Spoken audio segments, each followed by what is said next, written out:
Halo kawan-kawan semua, kembali lagi bersama saya di channel Investor Logis. Kali ini saya akan coba menerangkan sedikit yang saya tahu tentang akuntansi dan kaitannya dengan investasi saham gitu. Nah, jadi dalam proses pembelian saham dengan menggunakan metode analisis fundamental, jadi kita harus menguasai sedikit bahasa akuntansi gitu. Dan definisi dari setiap poin-poin atau akun-akun di laporan keuangan gitu. Itu penting buat kita. Kenapa? Kalau kita mau masuk ke suatu saham dengan basis pembelian analisis fundamental, otomatis kita harus menganalisis laporan keuangan atau laporan tahunan gitu kan. Nah, kalau kita nggak ngerti sama sekali ataupun awam banget tentang soal laporan keuangan dan poin-poinnya itu, ya mau gimana gitu kan, nggak bisa dong. Nah, jadi kita itu memang harus menguasai lah sedikit banyaknya gitu kan, minimal kayak definisi dari aset, aset lancar, aset tidak lancar, kemudian eh, liabilitas gitu kan, utang jangka panjang, utang jangka pendek, ekuitas, kaitannya apa ke harga wajar, price to book value. Nah, jadi di poin ini saya mau sharing bahwasanya ketika dulu 2020 akhir atau Desember saya mulai belajar tentang saham, walaupun saya basicnya dulu memang SMK akuntansi, tetapi saya memang belajar lagi gitu, saya tulis lagi gitu. Nah, jadi ini metode belajar saya dulu gitu. Jadi setiap kata-katanya itu misalnya kayak aset gitu kan. Nah, saya artikan satu lagi dan saya catat di buku saya gitu, di buku akuntansi yang besar itu, kalau kalian tahu ada di fotokopi itu harganya mungkin sekitar 15 sampai 20 ribu. Dulu masih 12 ribu. Nah, jadi misalnya saya catat tuh kan aset, apa artinya? Searching aja di Google aset, nanti kan dijelaskan di Google, ya udah klik, tulis. Kemudian pahami konsepnya. Liabilitas, tulis. Ekuitas, tulis. Pahami konsepnya. Jadi hanya dengan seperti metode seperti itu kita mungkin bisa paham dengan baik itu. Jadi kalau kita udah paham konsepnya, menganalisa laporan keuangan itu ya enak aja gitu kan. Misalnya gini, misalnya kita mau beli suatu saham yang utangnya itu rasionya tinggi banget dari aset atau dari ekuitas gitu kan. Nah, indikasinya apa? Indikasinya kurang bagus. Kenapa kurang bagus? Karena eh, analisanya nanti kalau misalnya ada, kita nggak tahu hal buruk ke depan terkait ekonomi atau datang pesaing bisnis dia yang baru gitu kan, terus penjualannya turun, kalau misalnya liabilitasnya lebih tinggi daripada asetnya, otomatis ekuitas negatif. Atau nggak usah lebih tinggi dari aset, kita anggap aja lah sama, berarti ekuitasnya sedikit banget gitu kan.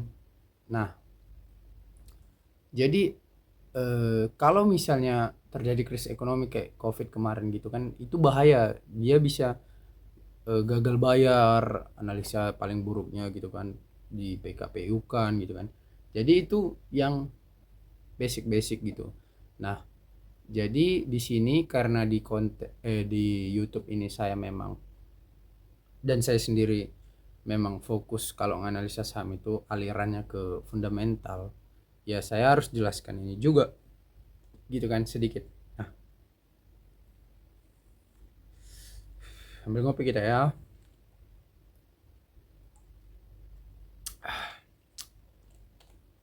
Jadi misalnya saya mau beli saham Bank BCA gitu kan hari ini. Nah, apa yang harus saya lihat gitu kan?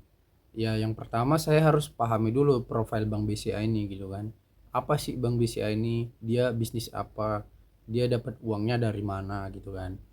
Nah setelah saya tahu, misalnya sederhananya BCA, Bank Sentral Asia, profilnya ya, Bank BCA adalah perusahaan yang berbisnis perbankan. Berarti kalau perbankan dia kasih produk perbankan sama nasabahnya. Produk perbankannya seperti apa? Misalnya eh, tabungan apa, tabungan berencana, kredit, dana kredit kan, KPR apa segala macam itulah produk-produk perbankan itu kan. Jadi kita buka laporan keuangannya. Pendapatannya dari mana? Pendapatan bunga. Oh, berarti bisnis bank itu dapatnya dari pendapatan bunga. Pendapatan bunga dari mana? Dari uang, dari angsuran setiap uang yang mereka kasih pinjam sama nasabahnya gitu kan. Nah, apakah simpanan nasabah dicatat sebagai aset di laporan keuangan perusahaan perbankan? Tidak, itu dicatat sebagai liabilitas. Kenapa? Karena memang bukan uang mereka itu. Uang nasabahnya disimpan di bank itu gitu. Jadi dicatat sebagai liabilitas. Nah, ini kan kalau kita analisa perusahaan industri, kalau liabilitasnya tinggi kan kita khawatir kan. Kalau perbankan justru sebetulnya kita harus senang gitu, dan kita lihat, tapi senangnya dengan catatan kalau total liabilitas itu yang paling besar itu ada di simpanan nasabah gitu. Artinya apa? Artinya banyak nasabah yang percaya sama bank ini gitu kan, makanya simpanan nasabahnya besar gitu kan. Artinya apa lagi? Kalau simpanan nasabahnya besar, banyak uang yang bisa dikelola sama si bank. Kalau banyak uang yang dikelola sama si bank, berarti banyak modal yang bisa mereka putar. Kalau banyak modal yang bisa mereka putar, pendapatan bunganya semakin tinggi, balik-balik ke mereka lagi gitu kan. Nah gitu. Jadi itu salah satu hal yang harus kita mengerti itu kan dasarnya. Kemudian rasio NPL-nya, non performing loan-nya, berapa kredit macetnya gitu kan. Kalau di atas 3% itu buruk. Dari dasarnya apa? Dari omongan BI gitu kan. Nah, kenapa perbankan misalnya saya katakan di sini? Karena banyak investor yang berinvestasi di perbankan. Kenapa? Karena dianggap lebih jelas profitnya, returnnya tiap tahun, dividennya gitu. Apalagi Big Four Bank itu kan, BCA, pas BRI, Mandiri, BNI gitu kan. Nah, kemudian kita setelah tahu profilnya, kita baca shareholdersnya, pemegang sahamnya gitu kan. Siapa yang punya saham Bank BCA? Oh, Dwi Muria Investama. Siapa yang punya di balik Dwi Muria Investama? Oh, Pak Robert dan Budi Hartono gitu. Pak Robert Budi Hartono dan Michael Hartono. Oh, Hartono bersaudara. Hartono bersaudara siapa? Oh, orang terkaya nomor 1 di Indonesia gitu kan. Oh, berarti kekayaan mereka itu dalam bentuk saham Bank BCA gitu. Nah, bisnisnya apalagi udah kalian eh, jabarkan sendiri gitu kan, cari sendiri gitu kan, di internet kan ada. Kemudian siapa pemegang saham terbesar kedua? Misalnya masyarakat. Oh, masyarakat menguasai berapa persen, berapa jumlah lembar saham beredar. Jumlah lembar saham beredar itu di Stockbit bahasanya apa kalau kalian pakai analisa Stockbit. Kalau nggak pakai analisa Stockbit, langsung cek di laporan keuangan aja gitu. Jadi kalau saya membuat konten dengan menggunakan analisa lewat aplikasi Stockbit, itu karena supaya lebih ringkas dan cepat gitu. Kalau misalnya saya detailkan juga analisa pakai laporan keuangannya, videonya panjang banget. Kemudian eh, lebih bagus kalau kita lihat langsung itu analisa sendiri di laporan keuangan. Kenapa? Karena kalau di Stockbit itu mereka itu hanya ngasih tahu angkanya aja, nggak ngasih tahu dari mana sumber angka itu. Misalnya aset Bank BCA misalnya sekian berapa 1.000 triliun misalnya gitu kan. Nah, kalau misalnya kalian baca laporan tahunan dan laporan keuangannya, itu kita jadi tahu dari mana asal aset sebesar itu gitu. Oh, nasabahnya sekian, di paling banyak di provinsi mana gitu kan. Jadi jelas dasarnya. Kalau di Stockbit kan angka aja gitu, walaupun ya tetap sumber angka-angka dari si Stockbit ini diambil dari laporan keuangan juga gitu kan. Tapi kita tetap lebih bagus baca laporan keuangannya juga langsung, karena supaya kita tahu dari mana sumber angka-angka itu gitu, supaya jelas dan kita berani juga gitu untuk mengambil kesimpulan atas data-data itu gitu kan. Nah itu dia. Jadi caranya itu list satu-satu kata-kata akuntansi yang perlu ini, kemudian cari definisinya dan catat dan pahami konsepnya. Udah itu aja. Nah mungkin saya akan coba bantu list beberapa hal yang saya catat dulu. Misalnya satu, aset, ya kan. Aset sama dengan, nah setelah sama dengan itu tulis definisinya kan. Kemudian liabilitas, kemudian ekuitas yang ketiga. Ini kalian catat aja gitu, baru nanti cari artinya dan coba pahami konsepnya.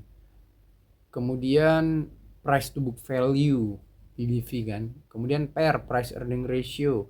Kemudian ROE, return on equity.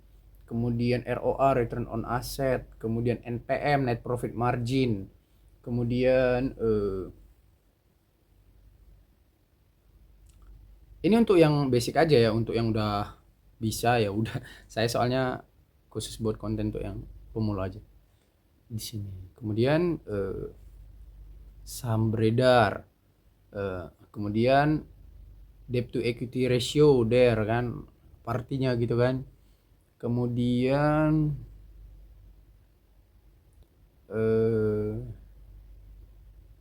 current share outstanding, jumlah lembar saham beredar. Kemudian utang jangka panjang, utang jangka pendek, aset lancar, aset tidak lancar, kas dan setara kas, piutang, persediaan. Nah itu aja lah dulu. Coba kalian catat dan definisikan sendiri gitu kan, pahami artinya dan konsepnya gitu. Itu aja sih. Itu sederhana, nanti lama-lama bisa kalau diulang-ulang. Oke kawan-kawan, sampai jumpa di video berikutnya. Itu saja yang bisa saya sampaikan, semoga bisa bermanfaat dan terima kasih. Halo kawan-kawan semua, khusus untuk kamu yang masih pemula dan dari nol sekali, saya sudah menyiapkan ebook untuk belajar langkah-langkah investasi saham dari nol lewat ebook ini. Ebook ini akan membantu dan menuntun kamu sampai kamu sah layak disebut menjadi investor saham. Untuk kamu yang sudah paham dasar-dasar investasi saham, saya menyiapkan ebook ini khusus untuk mendalami metode investasi saham yang saya gunakan, yakni Dividend Value Investor. Untuk kamu yang ingin tahu caranya, saya menjual ebook ini khusus untuk kamu ya.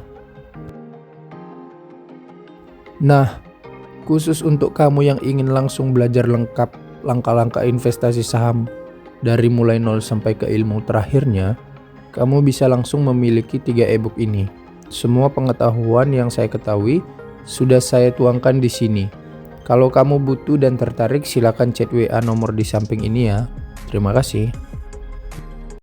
Nah, untuk kamu yang berminat belajar kelas online private ataupun offline, silakan hubungi nomor di bawah ini ya.